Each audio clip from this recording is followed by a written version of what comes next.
എല്ലാവർക്കും നമസ്കാരം. വലിയ വ്യവസായ സൗഹൃദ സംസ്ഥാനമാണ് കേരളം എന്നാണല്ലോ ഇപ്പോഴത്തെ ഒരു വലിയ തള്ളൽ.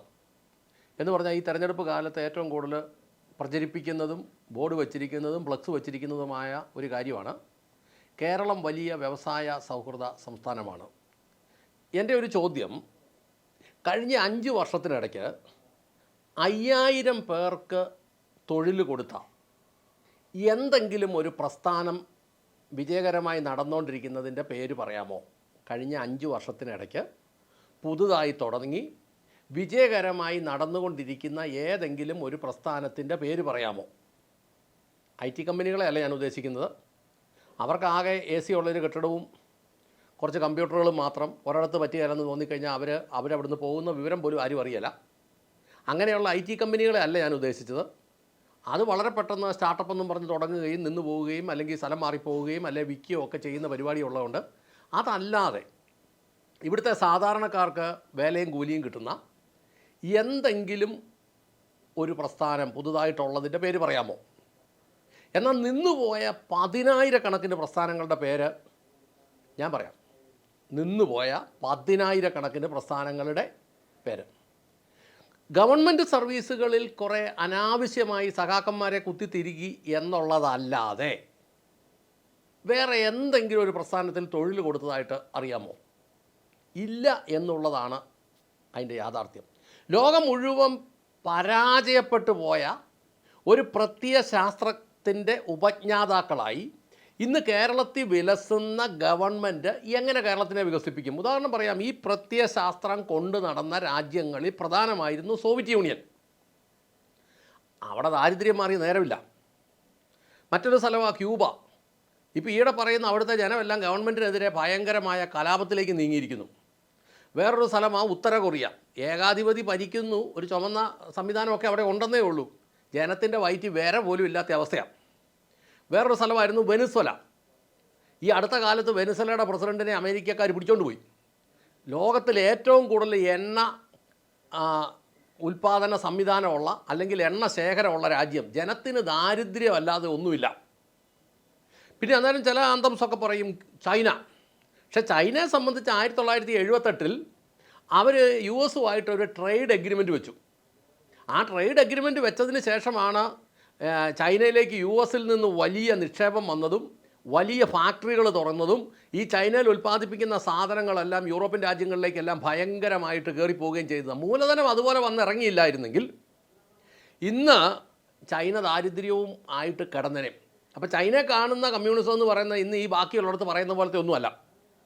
ഞാൻ മനസ്സിലാക്കുന്നത് RK എന്നൊക്കെ പറയുന്ന ടൈല് കമ്പനിക്ക് അവർക്കൊരു ഉടമസ്ഥനും ഒരു പൈലറ്റും പിന്നെ ഒരു ആർക്കിടെക്റ്റും ഒരു പിയൂണും ഒരു കാർ ഡ്രൈവറും ഒക്കെ ഉള്ളതെന്നാണ് പറയുന്നത്. ബാക്കി കാര്യങ്ങൾ കംപ്ലീറ്റ് ചൈനയിൽ പോയി അവർ ചെയ്യുന്നത്. ഡിസൈനുകൾ വരയ്ക്കുന്നു, ചൈനയിലെ പ്ലാന്റുകളിലേക്ക് അത് കൊടുക്കുന്നു, അവരതിൻ്റെ അത്യാവശ്യ കാര്യങ്ങൾ ചെയ്യുന്നു, ബാക്കി ഒന്നുമില്ല. അപ്പോൾ ഇങ്ങനെയുള്ള സാഹചര്യങ്ങൾക്ക് ചൈനയുടെ വാതിലുകൾ തുറന്നു കൊടുത്തത് കൊണ്ടാണ് ചൈന ഇന്ന് ലോകത്തിൽ 1-ാം സ്ഥാനത്തേക്ക് വന്നത്. ഞാൻ ചോദിക്കുന്നത്, എന്തുകൊണ്ട് കേരളത്തിൽ ഇതുപോലെ വിദ്യാഭ്യാസമുള്ള ആളുകളുണ്ട്, ഇവർക്ക് ഇവിടെ ജോലി ഇല്ലാത്തതുകൊണ്ട് ഇവർ വെളിയിലേക്ക് പോവുക? എന്തുകൊണ്ട് ഈ തള്ളാതെ ഇവിടുത്തെ യൂണിയൻകാരെ ഒതുക്കിയിട്ട് ഈ ലോക മാർക്കറ്റിൻ്റെ മുമ്പിലേക്ക് കേരളത്തെ തുറന്നു കൊടുക്കുന്നില്ല? ഇവിടെ നമ്പർ 1 ആണെങ്കിൽ ഇവിടുത്തെ കുട്ടികൾ ഈ വിദേശത്ത് പോയി സായിപ്പിൻ്റെ കുണ്ടി കഴുകേണ്ട കാര്യമുണ്ടോ?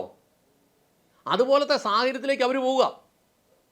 എന്തുകൊണ്ടാണ് ഈ മധ്യ കേരളത്തിലെ മിക്ക വീടുകളിലെയും കുട്ടികൾ പോവുക? ഓരോ ദിവസവും നമ്മൾ മനസ്സിലാക്കുന്നത് ബാലൻസ് ഉള്ളതും കൂടെ തൂത്തുപറക്കി എങ്ങനെയും പോവുക.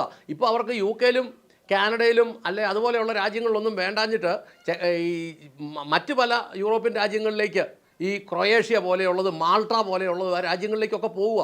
എന്തുകൊണ്ടാണ്? ഒരു ഗതി ഇവിടെ ഇല്ലാഞ്ഞിട്ടാണ്. ഇന്നലെ മിനിങ്ങാന്നൊക്കെ വന്ന പല പിള്ളേരോട് സംസാരിക്കുമ്പോൾ അവർ പറഞ്ഞു, ഞങ്ങളിങ്ങോട്ട് തിരിച്ചു പോരുകയല്ല, കാരണം ഇവിടെ വന്നിട്ട് എന്നാ കാണിക്കാനാ? അപ്പോൾ ഇവിടെ വന്നിട്ട് ഒന്നും കാണിക്കാനില്ല എന്ന് അവർക്കറിയാമെങ്കിൽ പിന്നെ എങ്ങനെയാണ് ഇത് നമ്പർ 1 ആകുന്നത്? നല്ല അവസരങ്ങൾ കൊടുത്താൽ ഈ കുട്ടികൾ തിരികെ വരും. അതുകൊണ്ട് ഈ തിരികെ കയറ്റിയ സഖാക്കന്മാരെയൊക്കെ പിരിച്ചു വിട്ടിട്ട്, ഈ അടുത്ത കാലത്ത് ഈ 5 വർഷം കൊണ്ട് താൽക്കാലികമായിട്ടൊക്കെ തിരികെ കയറ്റിയവന്മാരെ എല്ലാം പിരിച്ചു വിട്ടിട്ട് ഈ വിദേശത്തൊക്കെ കിടക്കുന്ന കുട്ടികളെ തിരിച്ചു കൊണ്ടുവന്ന് അവരെ അങ്ങനെയുള്ള അവസരങ്ങൾ കൊടുക്കാം എന്ന് ഈ ഇലക്ഷൻ കാലത്തെങ്കിലും പറയാൻ പറ്റുമോ? ഞാൻ ഒരു ഉദാഹരണം അതിന് ചേർത്ത് പറയാം. 1930-കളിൽ USA-യിൽ വലിയൊരു ദാരിദ്ര്യം, ഒരു മാന്ദ്യം പടർന്നു പിടിച്ചു. അതിനൊരു പരിഹാരം എന്ത് എന്നറിയാൻ മേലാത്ത അവസ്ഥയിൽ അവിടെ ഉണ്ടായിരുന്ന JN കെയ്ൻസ് എന്ന് പറഞ്ഞൊരാൾ പറഞ്ഞു, ഇതിനൊറ്റ പരിഹാരമുള്ളൂ, പ്രൊഡ്യൂസ് പ്രൊഡ്യൂസ് പ്രൊഡ്യൂസ് എന്ന് പറഞ്ഞാൽ ഉൽപ്പാദനം നടക്കട്ടെ, ഉൽപ്പാദനം നടക്കട്ടെ, ഉൽപ്പാദനം നടക്കട്ടെ, അതിനുള്ള വഴികൾ കൊടുക്കുക. അവിടെ ജനത്തിൻ്റെ ഒരു നേരത്തെ ഭക്ഷണത്തിനുള്ള ബ്രെഡ് പോലും ഇല്ലാത്ത ഒരു സാഹചര്യത്തിൽ പറഞ്ഞു പ്രൊഡ്യൂസ് ചെയ്യുക, ഉൽപ്പാദിപ്പിക്കുക. അങ്ങനെ ഉൽപ്പാദിപ്പിക്കാനുള്ള സംവിധാനം ഗവൺമെൻറ് സപ്പോർട്ട് കൊടുത്തപ്പോൾ ആളുകൾ കണ്ടമാനം ഉൽപ്പാദനം ചെയ്തു. അങ്ങനെ അവിടുത്തെ ആ സാമ്പത്തിക മാന്ദ്യത്തെ അവർക്ക് മറികടക്കാൻ പറ്റി. ഇപ്പം കേരളത്തിലെ സംബന്ധിച്ച് പറഞ്ഞാൽ, അല്ലെങ്കിൽ ലോകം മുഴുവനുള്ള അവസ്ഥയെ പറഞ്ഞു കഴിഞ്ഞാൽ, ഒരു ഉൽപ്പാദനത്തിന് വേണ്ടത് ഏറ്റവും പ്രധാനപ്പെട്ടതായിട്ട് വേണ്ടത് ഒന്ന് ലാൻഡാണ്, ഭൂമി. 2 വേണ്ടത് തൊഴിലാളികൾ, ലേബർ. 3 വേണ്ടത് ക്യാപിറ്റൽ, മൂലധനം. 4 വേണ്ടത് ഓർഗനൈസേഷൻ എന്ന് പറഞ്ഞാൽ ഇതിനെയെല്ലാം കൺട്രോൾ ചെയ്യാനുള്ള, നടത്തിക്കൊണ്ട് പോകാനുള്ള ഭരണ നേതൃത്വം എന്ന് പറഞ്ഞു കഴിഞ്ഞാൽ ഒരു സ്ഥാപനമാണ് വരുന്നതെങ്കിൽ അതിന് ഈ 4 കാര്യങ്ങളൊക്കണം. അതായത് ഭൂമി, തൊഴിലാളി, പിന്നെ മൂലധനം, ഇത് കൊണ്ടുനടക്കാനുള്ള നേതൃത്വം. ഇപ്പോൾ ആദ്യത്തെ 2 കാര്യങ്ങൾ കേരളത്തിലുണ്ട്. കേരളത്തിൽ ഭൂമി ആവശ്യത്തിനുണ്ട്, എന്ത് വ്യവസായത്തിനും കൊടുക്കാനുള്ള ഭൂമിയുണ്ട്, അത്യാവശ്യമുള്ള ലേബറും ഉണ്ട്. ഒരുവിധം മാന്യമായ ശമ്പളം ബാലൻസ് കൈ കിട്ടും എന്ന് തോന്നിയാൽ, അതുപോലെ ജീവിത ചെലവും ഒരു പരിധിക്ക് നിർത്താൻ പറ്റുന്നു എന്ന് തെളിയിച്ചാൽ, നമ്മുടെ വിദേശത്തേക്ക് പോയിരിക്കുന്ന കുട്ടികളെല്ലാം മടങ്ങി വരും, യുവാക്കന്മാരെല്ലാം മടങ്ങി വരും. അവർക്കെല്ലാം നിൽക്കാനുള്ള ഒരു സാഹചര്യം. പിന്നത്തെ 2 കാര്യമാണ് പ്രധാന വിഷയം.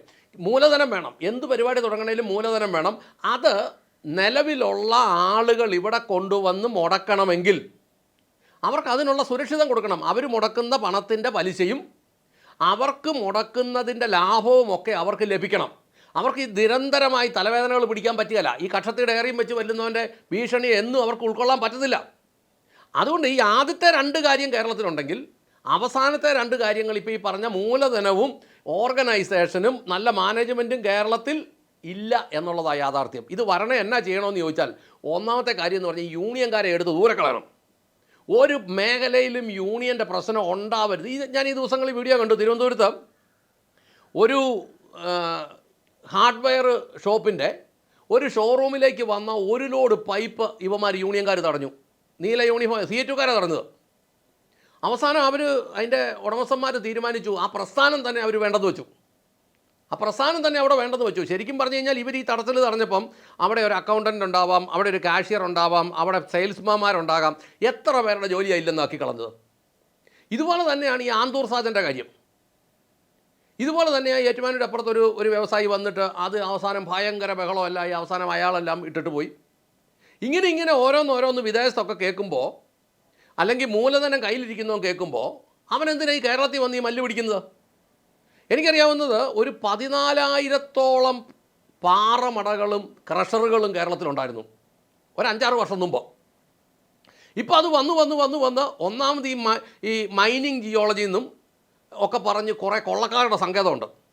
അവരെ എല്ലാം കൂടെ വെച്ച് ഞെക്കി പിഴിഞ്ഞ് അവസാനം അതിപ്പോൾ 400 എണ്ണമോ 500 എണ്ണത്തിൽ താഴെ എങ്ങാണ്ടേ ഉള്ളൂ.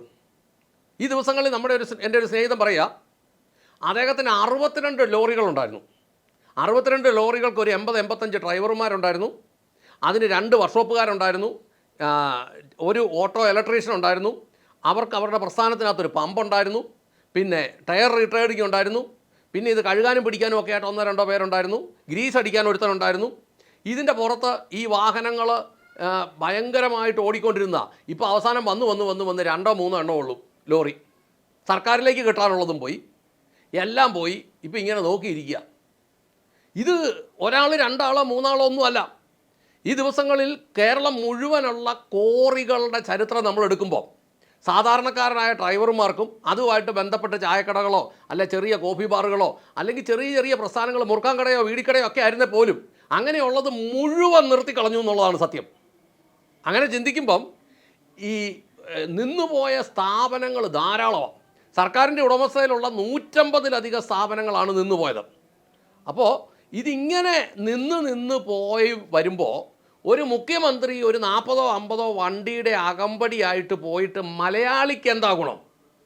അങ്ങനെ പോകുന്നതുകൊണ്ട് മലയാളിക്ക് പിന്നെ പ്രത്യേകിച്ച് ഗുണമൊന്നുമില്ലല്ലോ. നമുക്ക്, ഞാൻ പറയുന്നത്, രാഷ്ട്രീയം വിട്ടിട്ട് ഇടതും വലതും അല്ലാത്തതൊന്നും ചിന്തിക്കേണ്ട, എല്ലാം വിട്ടിട്ട് മലയാളി എന്ന രീതി ചിന്തിച്ചാൽ നമ്മൾ എങ്ങനെ മുന്നോട്ട് പോകും, ഈ കാലഹരണപ്പെട്ട ഒരു പ്രത്യയശാസ്ത്രവും ആയിട്ട് ഇതിലൂടെ നടന്നാൽ മലയാളി മുടിഞ്ഞ് മുദ്രയിട്ട് പോകുകയല്ലേ ഉള്ളൂ. ഏറ്റവും വലിയ തെളിവ് ബംഗാൾ, ത്രിപുര, അവിടെയെല്ലാം പാരിച്ച് മൂടിച്ച് നശിപ്പിച്ച് നാറാണക്കല്ലെടുപ്പിച്ചിട്ട് ആ ജനം ഇന്ന് അലഞ്ഞു നടക്കുന്നത് പോലെ നമ്മുടെ തലമുറകൾ മുഴുവൻ ഇന്ന് ലോകം മുഴുവനായി, ഇനി അത് ഇന്ത്യ മുഴുവൻ അലയുന്ന ഒരു സാഹചര്യം ഉണ്ടാവാൻ ഇരിക്കാനുള്ള നമ്മുടെ തീരുമാനങ്ങൾ എടുക്കേണ്ട ഏറ്റവും നിർണായക ഘട്ടത്തിൻ്റെ ദിവസങ്ങളായത്. ആ ദിവസങ്ങളിൽ നിങ്ങൾ വളരെ ചിന്തിച്ച് തീരുമാനങ്ങൾ എടുക്കണം എന്ന് ഓർമ്മിപ്പിച്ചുകൊണ്ട് നിർത്തട്ടെ. നന്ദി, നമസ്കാരം.